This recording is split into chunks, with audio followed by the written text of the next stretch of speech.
Welcome, comic book fans and also horror fans. This is a spooktacular episode of TB Comics coming at you on this Halloween. Well, it is a bit damp out there, but us ghoulies and gremlins and goblins and ghosties, we don't mind of a little bit of precipitation now and then. But we prefer it a little more dry. Anyway, let's get stuck in to some ghastly covers. Oh, that's enough of that. I can't do that voice for too long. Anyway, welcome to TB Comics on this lovely Halloween. And I just thought I'd show you some random pulls from my comic book collection that all have a horror or sort of terrifying or Halloween feel to them. And there's quite a few to go through, so I will not be dwindling on them too long. If you just want the quick version, then look at my 3 YouTube shorts. But I just thought I'd do this longer version, and it just gives you a nice little breakdown about the covers. So let's go to the first one. We have a very nice cover there, nice spooky Something is Killing the Children cover. That is issue number 34, coming from Camuncoli. It is the black and white Halloween variant. Very nice indeed. I'm just going to get that in the frame a bit better. There you go. So you can see the lovely artwork. Looks like we've got Erica Slaughter and a little club there, trick-or-treating. Moving on, we've got some from DC. We've got a lovely Mark Spears cover there for World War V. That's DC versus Vampires World War V. And that is issue number 6. Looks like we've got Big Barda and Scott Free. And their little child, I believe, wrapped up in some sort of cloth. Let's hope he's not going to turn into a neck biter when he's older. But really love that cover. Mark Spears, always smashing it. Can't go wrong with his artwork. Got a lovely, I'd want to say that's Damian Wayne. Nice Damian Wayne cover. Might be Tim Drake, but I think it's Damian. For World War V issue number 8. And that is coming from Puppeteer Lee. Very nice. Do like that artwork. Puppeteer does smash it as always. I'm just going to show these ones all in a row. So we've got DC Horror Presents, issue number 1, coming from Tyler Crook. David Dalsmashian, Leah Kirkpatrick, the Boulay Brothers, Cat Staggs, Butch Mapper, is it Romuald Farado Jr. and Christian Rossi on that one. Issue number 2 there with Batman either swallowing a bat or coughing up a bat, as you do. That one there is coming from Latoya Morgan, Aaron Sagers, Tom Derenick, Waltz, Barina, Ryan Kelly, and Dee Cuntliffe. Issue number 3 there with Wonder Woman on the front cover is coming from Francesco Francavilla and Patrick Horvath. Can't go wrong with Patrick Horvath.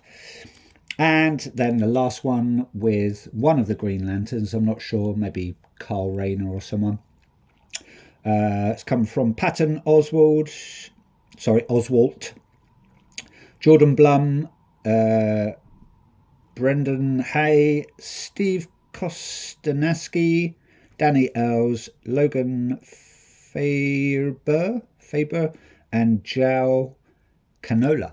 Very nice covers there. Really good short stories featuring some of our beloved DC characters, but in sort of terrifying situations. Moving on, we've got Kill Your Darlings out on Image Comics even. Thought I'd add that in because I love that cover there. She's just like lopping off their bloody heads off these teddy bears. Looks like she's on something. Her eyes are glazed over, or maybe she's being possessed. excuse me. That cover there is coming from Ryan Stegman, and it's issue 1 of Kill Your Darlings. If you haven't read it, really good. I think there's about 7 or 8 issues. Yeah, really nice. It's coming from Parker, Sheridan, Quinn, and Hill. So thank you very much, creative team, on that one. Also got a nice Walking Dead homage sort of cover there for Kill Your Darlings issue 2. Same creative team, but that cover there is coming from Bob Quinn. So thank you very much, Bob Quinn. Myself, I wasn't a huge fan of The Walking Dead. I think I got up to about season 4 and then realised nearly every series was practically the same. And then let's make 20 different spin-off series as well. That's why I got fed up with it. I don't really care what Daryl Dixon's doing or what Shimon or Moshon or, I don't know, Moustache or whatever she's called is doing. Doesn't really bother me. But I reckon the graphic novels, well, the comics were pretty good. So, yeah, probably better than the TV show anyway. Moving on, got some from Epitaph from the Abyss, EC run. Probably not in any order, actually. That one there is issue number 6. And that is I want to say that's cover C, the 1 in 10 variant, I'd say. Looks like we've got Wolfman there, and we've got our hunter, not realising that there's some sort of crazy werewolf behind him. You know, got to beware of the full moon. Issue number 3, Epitaph from the Abyss, another J. Stevens cover there. It looks like we've got some crazed maniac running for a cemetery and chasing these poor little kiddies with a stabby weapon, as you do. Moving on, we've got another Epitaph from the Abyss, issue number 2 there. Lovely cover from Lee Bermejo, one of my favourite artists. You wouldn't want to be this clown at this party because it looks like all the children have turned into some sort of crazed demons. I reckon he's going to leave quite quickly. Moving on, we have another one of Epitaphs in the Abyss. Like I said, I just pulled random ones that I just like the covers of. Another Lee Bermejo cover. Looks like we've got some sort of I don't know, some sort of ghost or witch or some monstery thing getting ready to attack this poor woman, and she's like, "Help me!" and everyone's just ignoring her.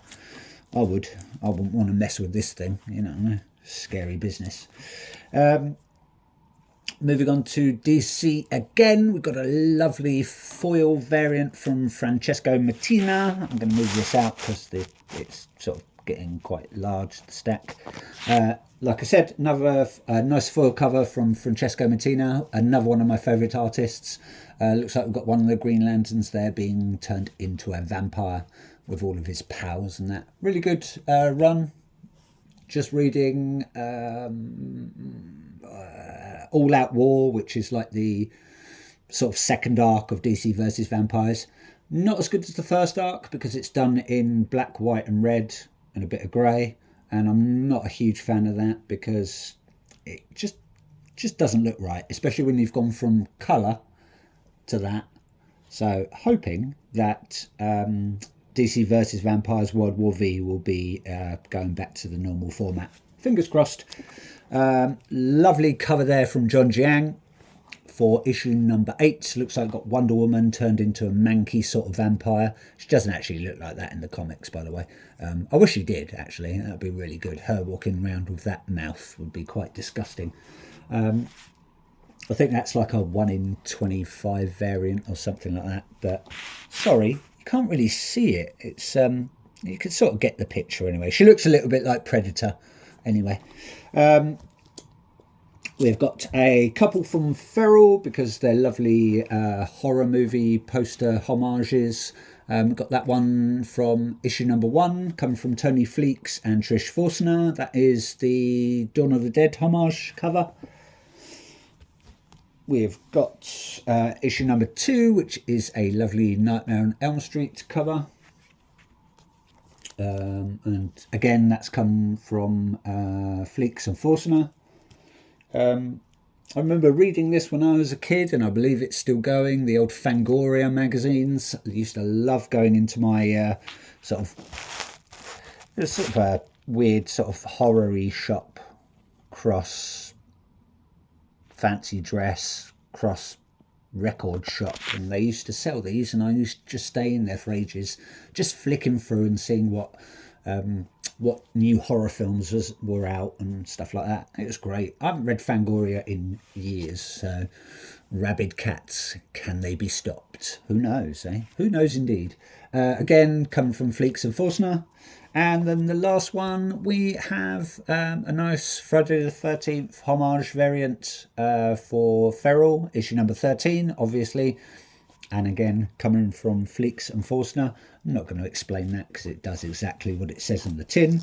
Not sure why this is on this place. It should have been in a different spot. But anyway, another issue from Epitaphs from the Abyss, another J. Stevens cover. I do like these retro sort of covers. Very Halloween-y, that one is. Full of witches, spooks, spectres, ghosts and goblins, and a tiny little feral wolf boy down there. That is issue number 2, and it is reintroducing illustrated suspense stories we dare you to read. Well, I read it and nothing much happened, so... But yeah, good read. Good short stories. A couple from Boom Studios. Do like that cover there. And that is Ghost Law. And I believe that is coming from Danny Luckett. Sort of a grim, bloody surgeon there. Dripping with blood. He really needs to clean his specs. And some sort of weird demonic shadow behind him. So whether or not that's possessing him, or maybe he's trying to extract it out of someone that it's being possessed by. I don't know. Haven't got a clue. Read that ages ago. Not a bad series. From Cullen Bunn, Leo Max, Jason Wordie and Danny Luckett. And got a very nice cover there from Vanessa Del Rey. I believe that's sort of like a homage to quite an old painting where someone is getting sort of possessed by a weird little goblin-y, gremlin-y thing. I might be wrong, but it just rings a bell from a piece of art that I've seen. Yeah, nice cover there. Not a bad story. I didn't mind Ghost Law. I think there's about 12 issues, I think. Moving on, still with Boom, last few left. Got to throw that one in there because obviously it's Halloween. We've got Hello Halloween, but that was not a standalone. That was just in the Hello Darkness run. They have done their separate own Hello Halloween for this year. But that is issue number 4 of Hello Darkness. We've got our Hello Darkness sort of woman mascot. Maybe she's like, the Crypt Keeper or something, and she introduces the stories. I haven't read any of these yet, so I will get stuck in eventually. And she's standing on a mountain of pumpkins with some sort of, I don't know, apparitions behind her. She's got a really maniacal smile there. Looks like she's up to some mischief. That cover there, I want to say, is coming from Fraser Irving. So thank you very much, Fraser Irving. Got a nice disgusting one there for issue number 5, coming from Martin Simmons. Looks like some weird masked ritual is going on, and they've just slaughtered this person, and their guts are being just spewed out all over this table. As you do, you know what I mean. It's what happens. You go down to your local pub and they're having some sort of weird ritual and human sacrifice. So one of my favourite covers from this entire series has got to be that one from Jonathan Weishak. Just creepy. Yeah. I can't explain it. Some weird spiky-legged woman with some sort of manky heads. She's got a very big mouth. Maybe she's planning to eat them. Maybe she's going to roast them on a spit or something. Who knows? And then the last two from Image Comics, we have Hyde Street. That's issue number 4. Just pick these out at random, like I said. Looks like we've got the matinee monster there coming to life. Loads of skulls, some characters there, and you get the idea. Nice cover though. I believe that's coming from Ivan Reis, and another nice cover there coming with looks like we've got Miss Goodbody on there, which links to Sisterhood, I believe, or Devour. I think it's Devour. Yeah, Devour. It happened on Hyde Street. It's like I think it's like a short sort of one shot. But yeah, I believe that is coming from Ivan Reis as well. But the creative team for both these is Jeff Johns, can't go wrong, Francis Portela, Brad Anderson, and Rob Lee, always smashing it out in the ballpark. Anything from Ghost Machine, as I've said in previous videos, always gets my seal of approval. So that's it from me. I hope you have a lovely Halloween if you celebrate it, and if you don't, try it. You might like it.